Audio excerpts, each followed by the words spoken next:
Hey everybody, welcome to Hammy's Barbecue and Grilling. Appreciate you being with me today.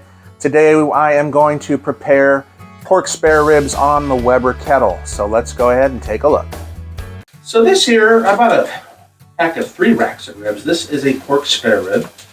First of all, let's talk about spare ribs versus pork baby back ribs. If you haven't heard of spare ribs, I know baby back ribs are really popular. Spare ribs are generally longer, generally have a lot more fat. Look at all this fat around the meat. They tend to be more forgiving. I've smoked these about a dozen times and they've always come out great. To be fair, I've not done baby back ribs before. My personal preference taste-wise is spare ribs when I do taste baby back ribs elsewhere. But I like those too. Baby back ribs tend to be more lean, have also more meat. So let's talk about where on the hog these ribs can be found. Baby back ribs are found up towards the back of the pig, upper back. They're curvier, shorter. They have nothing to do with baby pigs. And these spare ribs tend to be fattier because they are found the lower part of the rib area, near the pork belly. They've already known this pork belly is where we get that wonderful bacon. So what we're going to do now, take a sharp knife and trim off a little bit of the fat. Don't want it on there, but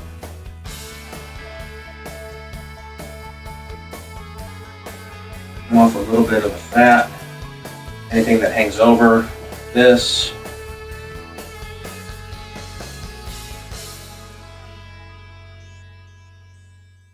By the way, I rinsed these with cold water in my sink and patted them dry.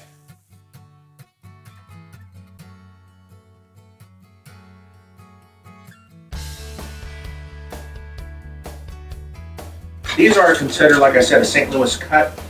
They're more rectangular. I bought these, my friend bought these actually and asked me if I could smoke them for him at Costco. They're not much more per pound. They're already pre-trimmed for St. Louis cut. St. Louis cut is just a nice rectangular shape. If you buy spare ribs as is without the St. Louis cut, you can do the St. Louis cut yourself. I'll do a future video regarding that, but look up how to do a St. Louis cut on full spare ribs. If you can picture this, you just have more meat, like a big flap of meat, and some extra bones or ligaments that you just cut through. It's pretty basic. But it's not much of a price difference, so if I could find St. Louis style already made, then that's a pretty good way to go. So the next thing we want to do, this is the bone side. We've got the meat side, bone side. We are going to remove the membrane.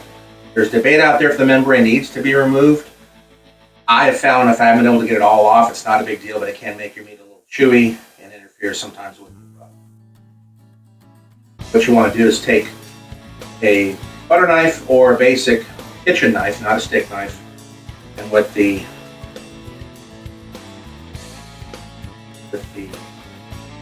dull end, now that membrane's coming up, hold it with your finger, get a crunched up paper towel, slowly pull it off. Just kind of keep grabbing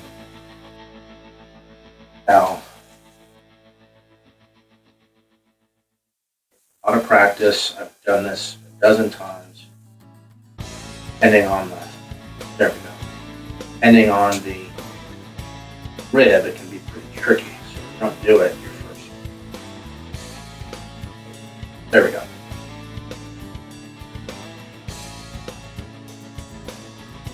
Lucky. Up on the one.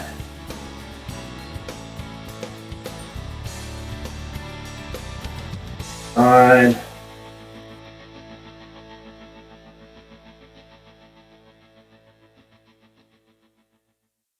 So I'm going to go ahead and take the membrane off, the other 2 racks off here.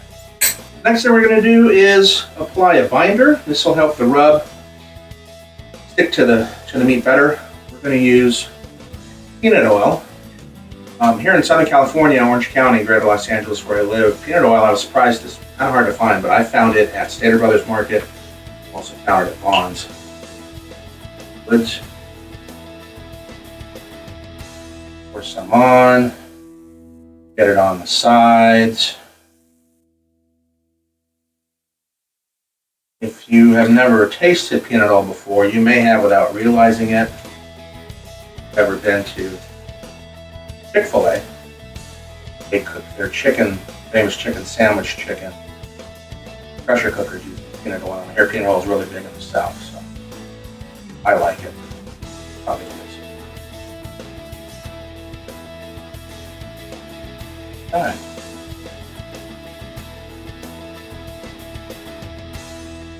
Got our peanut oil. Now we're going to go ahead and do our rubs. I'm doing one, possibly two rubs today because I'm running out of both. The first rub I'm going to do is Killer Hogs barbecue rub. How to barbecue right. Malcolm Reed, he's got a great YouTube channel in case you've never heard of him. And then a California favorite, Kinder's, from our friends up in Northern California. Kinder's all-purpose rub is awesome. And I'm running low on both, so I'm going to start out with Killer Hogs and see how we do. So, you want to generously coat it with the rub, about 5-6 inches in the air so the spices can distribute evenly.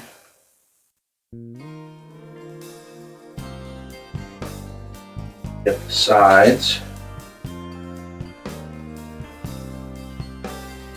Tap. Other side. Sides are tricky.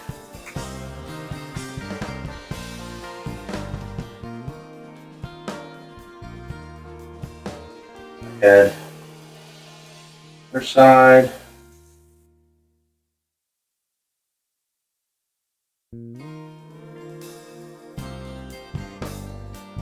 Ends.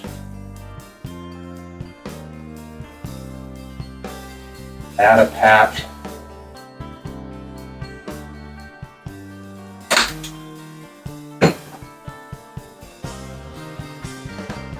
Next thing we want to do is apply some fresh ground pepper. No, I'm not wearing gloves. I wash my hands really well and I disinfect all my shakers and bottles with Clorox wipes. Sometimes I wear gloves, but pretty generous coating of black pepper. I have it on the smallest grain if you have a multi pepper.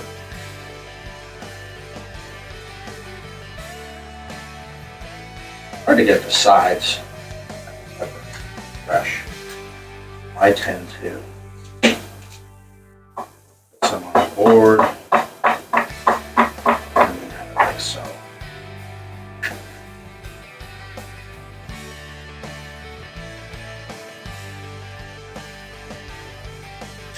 These use fresh ground pepper.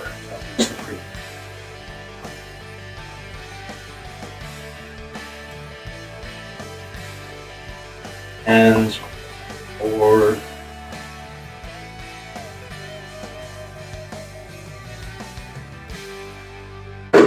so I'm going to go ahead and do the other two off camera. Once they're ready, I'm going to go ahead and start getting the pit started. We're going to have a temperature of 275 degrees. I want that stable, and then we'll go to the next step. If you don't have a Weber kettle or a charcoal grill, you can use a smoker, any type of standard smoker. 275. You can even use a gas grill. So we have the 3 racks of ribs on. Again, I'm using a 26-inch kettle. This happened last time I cooked ribs on my 26-inch. I had to be really creative. I took cooking shears, cooking shears, poultry shears, and cut down little pieces. Put my probe thermometer down here, and then 2 full racks here. If you have a 22-inch, you might be able to, if I remember correctly, do 2 full racks and maybe a little bit extra as well. So I'm going to go ahead and put on some wood for some smoke flavor. We're going to have pecan and cherry today. So we're going to do this now for an hour and a half. Spritz it with apple juice every half hour. I'll come back in about a half hour to see if there's any change in the color. So bear with me, I forgot to mention, I'm still so new at this YouTube channel thing. I have 2 drip pans in there filled with hot water. I'm using my slow and sear device with the water trough filled with hot water. That will give extra moisture to the ribs, help the smoke adhere to the meat, and also make for the real tender taste when we try those ribs out later. I remember when I first started doing ribs, I didn't have a slow and sear at the time. I do love the slow and sear, by the way, in case you're thinking of getting one. I have no reservations about it. If you don't have a slow and sear, you can do this in a standard smoker. You can do it with the minion method with your charcoal, pushed to one side. You can do baskets. It doesn't have to be slow and sear. So before I forget, I'm about 8 minutes away from spritzing the ribs, double checking the temperature. Temperature's kind of off, so I'm going to double check the placement of the probe. I highly recommend Martinelli's apple juice. You should be able to find this, I'm guessing, anywhere in at least the western United States. It's made here in central northern California. 100% juice, no concentrate. It's worth the extra money. At Stater Brothers Market, I paid $4.49 for a quart, which is pricey, but it's really good. Treetop also makes a 3-apple blend that's not from concentrate. I've tried spritzing with concentrate apple juice. I think it's worth a little extra dough, which isn't even much to have really good ribs. Okay, we're 30 minutes in. Let's take a look. I'm gonna spray these down with that apple juice. Give it a good solid spritz.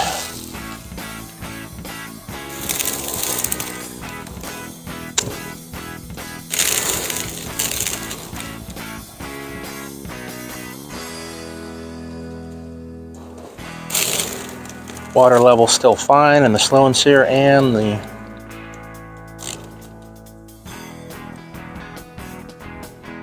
drip pans. My temperature's off. I can tell I put my hand above the vent. The temperature's really fine, but my reader, my probe thermometer, was really low, so I'm going to adjust the probe temp off camera.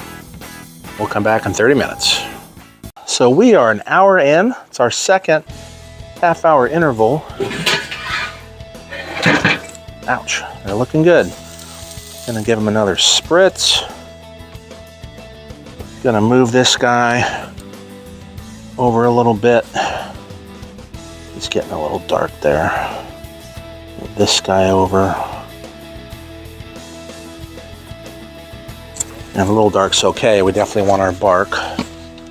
Coals are looking good. Smoke's looking good.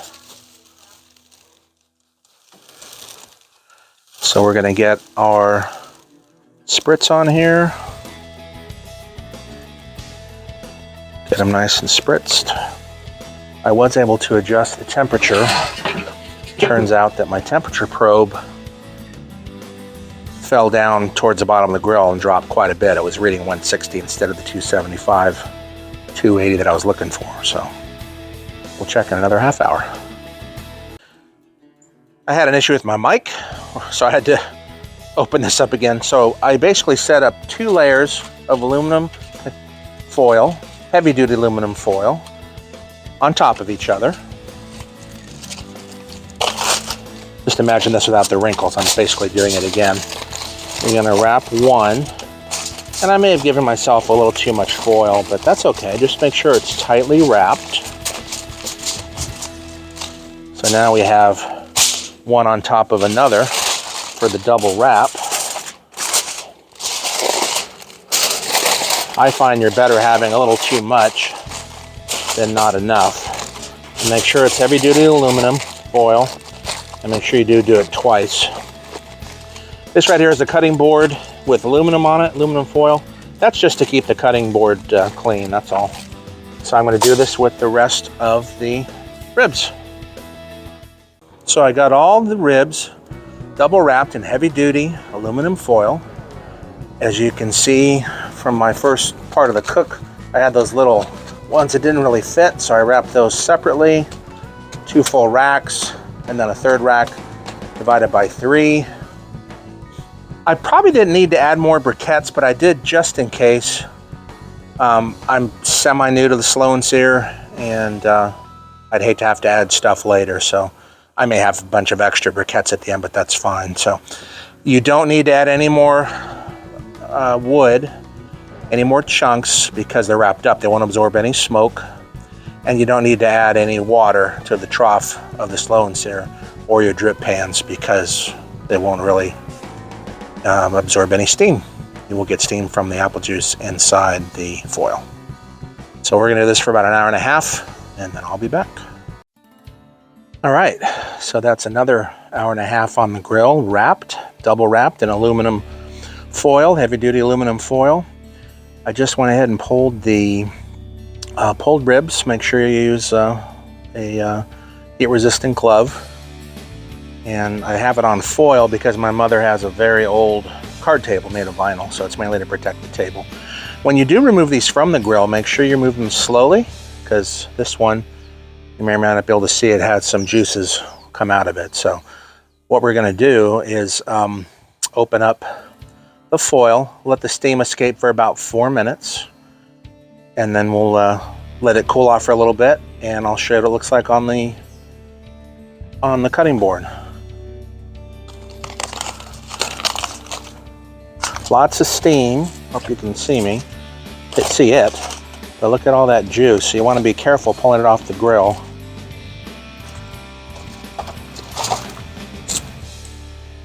And that's exactly what we're looking for. We're looking for what they call pullback when you start seeing the ribs. You'll see it slightly on the smaller section, or on the the far left, that's normal.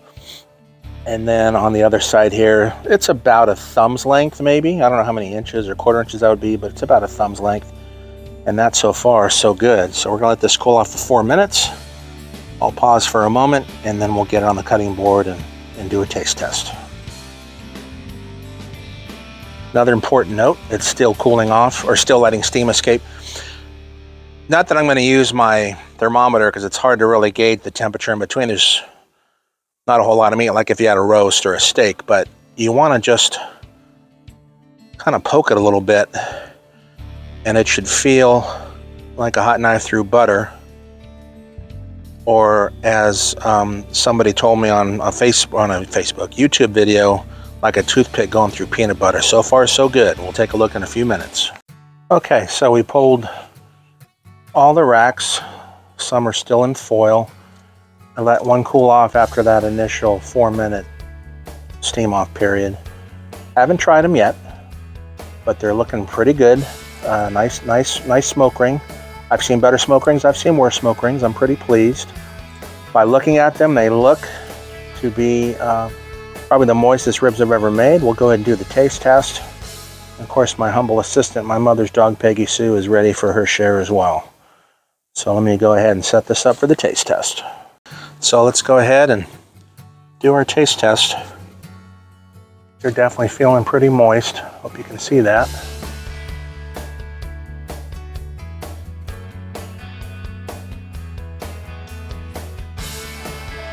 Turned out great. Crazy moist. Juicy. Really, really good.